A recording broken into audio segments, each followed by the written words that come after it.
Qui est à la fois une chanteuse qui a une longévité extraordinaire, bien évidemment, et qui est aussi une chanteuse à la fois pour hier et pour aujourd'hui. C'est ça que je voulais dire. C'est que Sylvie Vartan, c'était des rengaines qui nous ont chanté, charmé, nous ont fait danser, mais danser en plus, mais danser. Et alors en plus, c'est qu'aujourd'hui, donc elle sort un disque. Enfin, elle a sorti il y a quelque temps un CD, et ce spectacle qui veut rendre hommage, comme vous l'avez dit, aux années 60. Et ce qui est formidable, souvenez-vous, dans les années 60, on opposait par exemple Sylvie Vartan et Leonard Cohen ou Bob Dylan, et elles chantent leurs chansons maintenant. Bien sûr, elle chante Ruby Tuesday, elle chante les chansons des Beatles, les chansons des Rolling Stones. Donc c'est un moment, c'est un moment de nostalgie extraordinaire, c'est un moment de bonheur aussi total, parce que on a l'impression que quelle est la chanteuse qui a duré comme elle a duré, qui Françoise Hardy. Oui, mais dans un autre style. Non, mais dans un autre style, mais j'aime beaucoup Françoise Hardy, j'ai beaucoup de respect pour elle. Mais Sylvie, en plus, elle chante et elle danse sur scène, elle est encore tout le temps là. Puis elle remplit un costume d'or. Ah oui, elle a trois costumes. Ah oui. Alors, ce qui est beau, c'est que là, c'est un spectacle un peu nouveau style, new style. Voilà. New style. Et c'est hype, en plus, parce que... mon garçon. Non, mais je veux dire, c'est moderne, Sylvie Vartan. C'est pas seulement...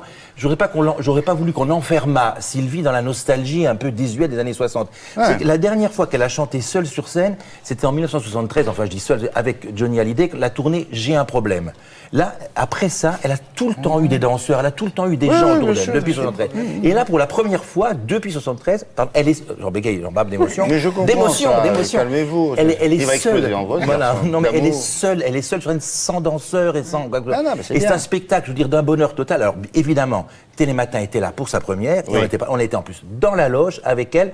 On ne l'a pas lâché, et on est dans sa loge avec, il y avait son ex-mari qui était là, son mari d'aujourd'hui, Tony Scotti, bien évidemment, et il y avait son fils qui était là, évidemment. Les téléspectateurs de Télématin étaient avec nous dans la loge. C'est une avant-première mondiale. Extraordinaire, voilà. Alors, quand j'entends ce dame, doubidou dame dame. J'aime chanter, oui, j'en ai besoin surtout. J'ai toujours le trac et de plus en plus. À mes tout débuts, j'étais assez inconsciente au fond, donc le trac était moindre. Ça coupe le souffle, hein, d'avoir le cœur qui bat.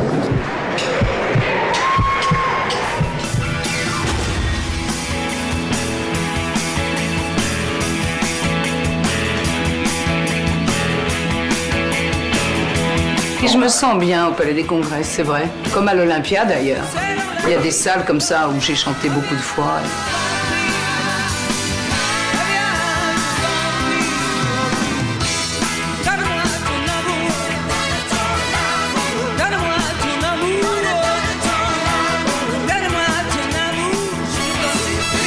Elle est chez elle ici, je trouve. Donc il y a vraiment une énergie, quelque chose qui lui appartient ici, une âme très spéciale qui est bien à elle. Et le vent trop fort qui bat nos visages et ce vent qui va encore pleurer. Cette nuit, je vois toujours un coin de ciel bleu, aussi bleu que tes yeux. Tu es là, là, là, là, là, là, là, là. Depuis 1973, vous n'aviez pas chanté seul sur scène, sans aucun danseur autour de vous. C'est vrai, je m'étais entichée de faire des spectacles très chorégraphiés parce que ça me plaisait. Et puis là, j'ai décidé de changer un petit peu, de revenir aux sources. Toute chorégraphie est un peu contraignante, alors que là, je peux aller où je veux, comme je veux, au gré de mes envies, de ce que je ressens. Maintenant, vous êtes une véritable légende vivante, maintenant. Quand je lis les journaux, quand je vois la foule, quand je vois les gens qui sont là, c'est formidable, honnêtement. Ça me fait vraiment chaud au cœur, c'est vrai. Ça me montre à quel point il y a une très belle histoire d'amour et que le lien que l'on a tissé au fil des années, sans s'en rendre compte d'ailleurs, est solide.